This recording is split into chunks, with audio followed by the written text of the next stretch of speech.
Malcolm Reed had always been a man who followed the rules.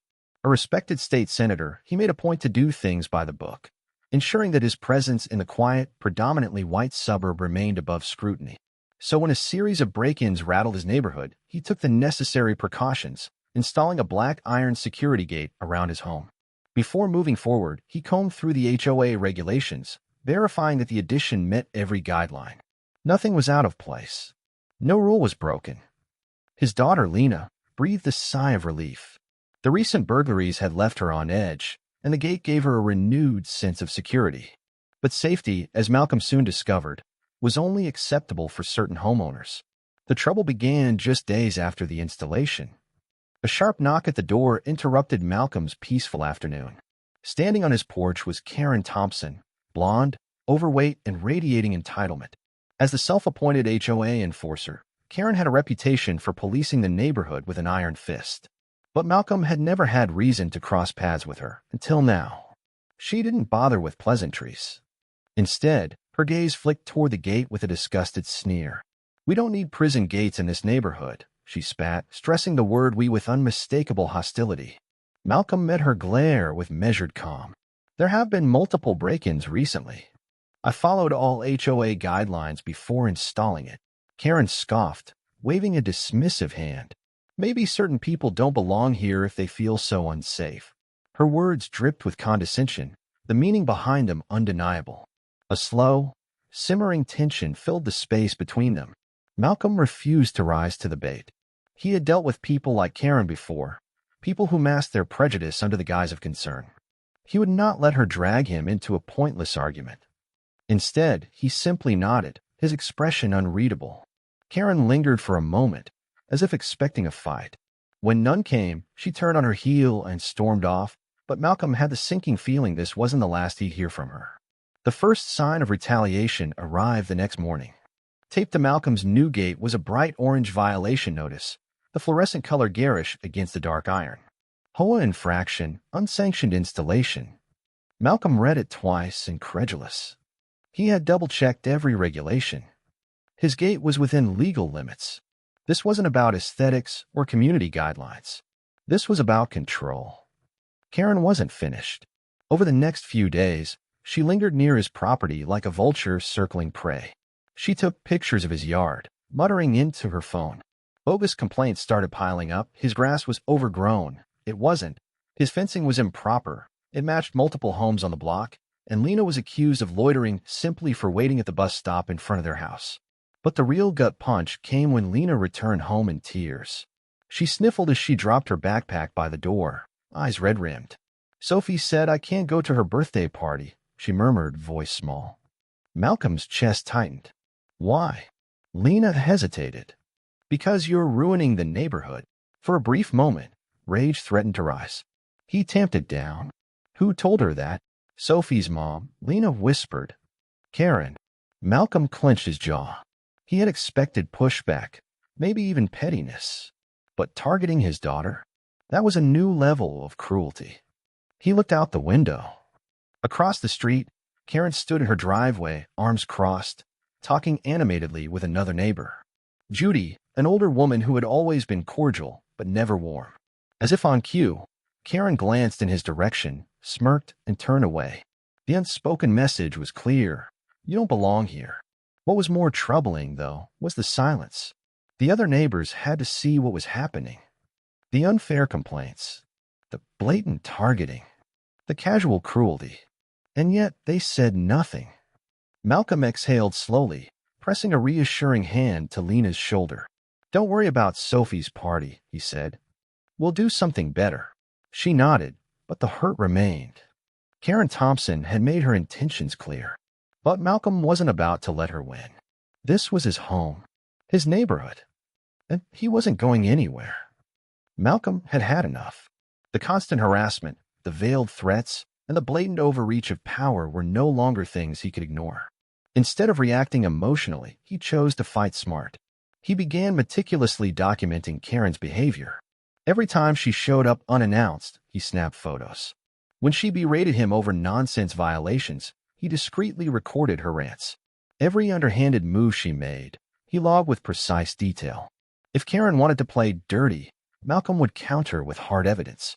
One evening, as he combed through the HOA's governing documents, he stumbled upon a shocking revelation. Karen wasn't even an official board member. She had been informally appointed to fill a vacancy, but the appointment had never been legally finalized. This meant every decision she had made, every fine she had issued, and every so-called regulation she had enforced was completely illegitimate. Fueled by this discovery, Malcolm dug deeper. He requested access to the HOA's financial records and quickly realized something was terribly wrong. Money was being funneled into a supposed property improvement company, a business that, on paper, was responsible for neighborhood maintenance. But a closer look revealed the company was nothing more than a front, registered under the name of Karen's brother, Rick Thompson. The invoices were bogus, the services listed were never performed, and yet thousands of dollars had been paid out. The corruption was undeniable.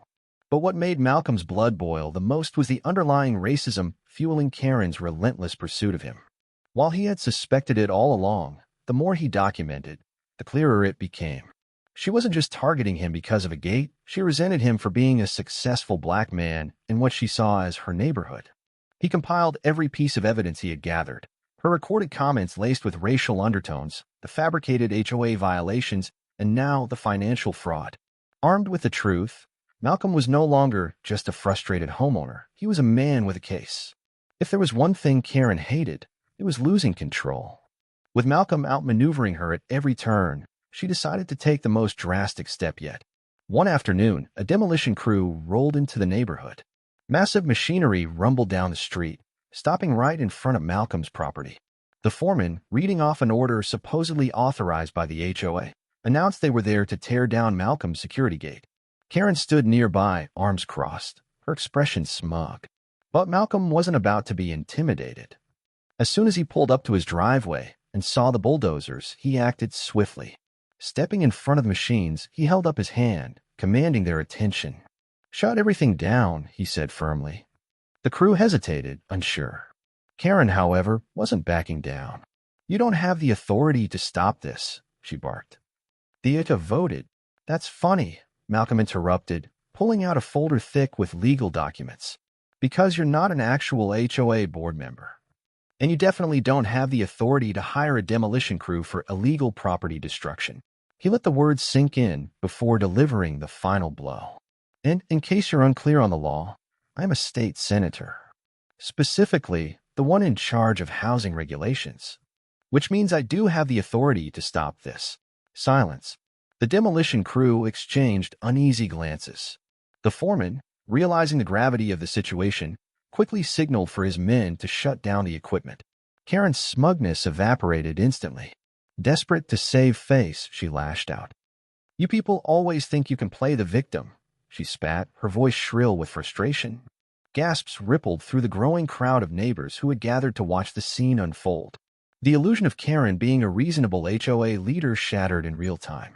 People who had once supported her looked horrified. Others pulled out their phones, capturing the moment, her true nature exposed for all to see. Malcolm didn't need to say another word. He had already won. The tide turned swiftly against Karen once Malcolm exposed her corruption. What had started as whispered doubts among neighbors now erupted into full-blown outrage. The people who had once nodded along to her complaints were finally speaking up, their fear of retaliation overshadowed by their disgust at her actions. Judy, the woman who had once gossiped with Karen about Malcolm's gate, was one of the first to step forward. She admitted she had felt pressured to stay quiet, that Karen had a way of making people feel like they had no choice but to go along with her schemes.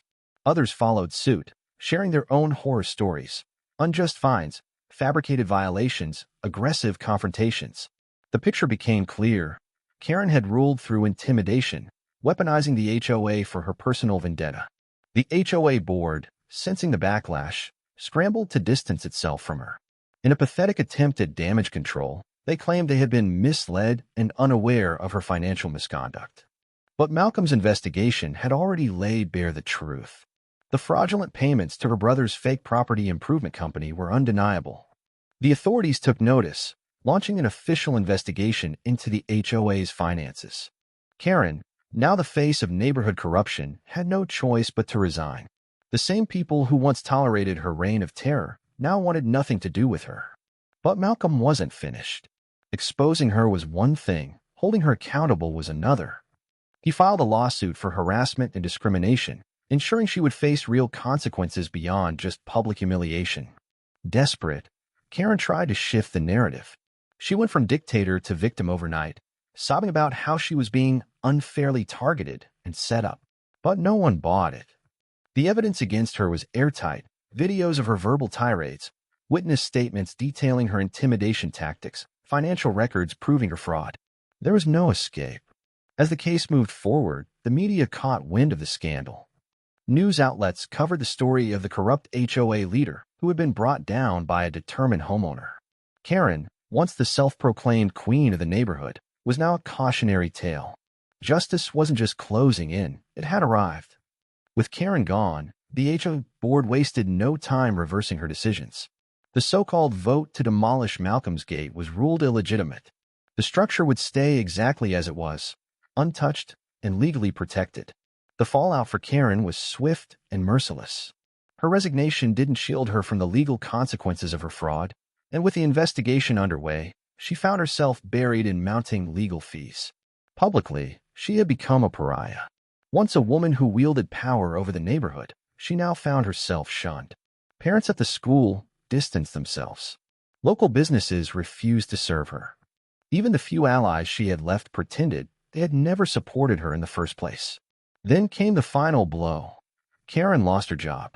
The company she worked for, not wanting to be associated with the scandal, let her go. Without her income, her once pristine home fell into disrepair. The woman who had lorded over the community now faced foreclosure. Meanwhile, peace returned to Malcolm and Lena's home. The air felt lighter, the neighborhood more welcoming. People who had once stayed silent now openly supported them. Some even apologized for their inaction, acknowledging they should have spoken up sooner. Malcolm didn't hold grudges. What mattered was that they had learned from their mistakes. One quiet evening, Malcolm sat on his porch, taking in the newfound serenity of his home. The sun dipped low in the sky, casting golden light over the street. As he sipped his drink, Judy walked by, hesitant but determined. "I should have spoken up sooner," she said softly. Malcolm studied her for a moment, then gave a small nod. "What matters is you're speaking up now." Judy exhaled in relief, offering a grateful smile before continuing on her way. Just then, Lena came bounding onto the porch, excitement written all over her face. "Dad, guess what? Tommy invited me to his party." Malcolm grinned. Tommy's parents had once been distant, wary of getting involved in the neighborhood drama. But things were different now. The unspoken barriers had fallen. As he watched his daughter dance around in excitement, Malcolm leaned back in his chair, feeling, for the first time in a long while, truly at home. Karen was gone. Justice had been served. And life moved forward, stronger, better, and finally free.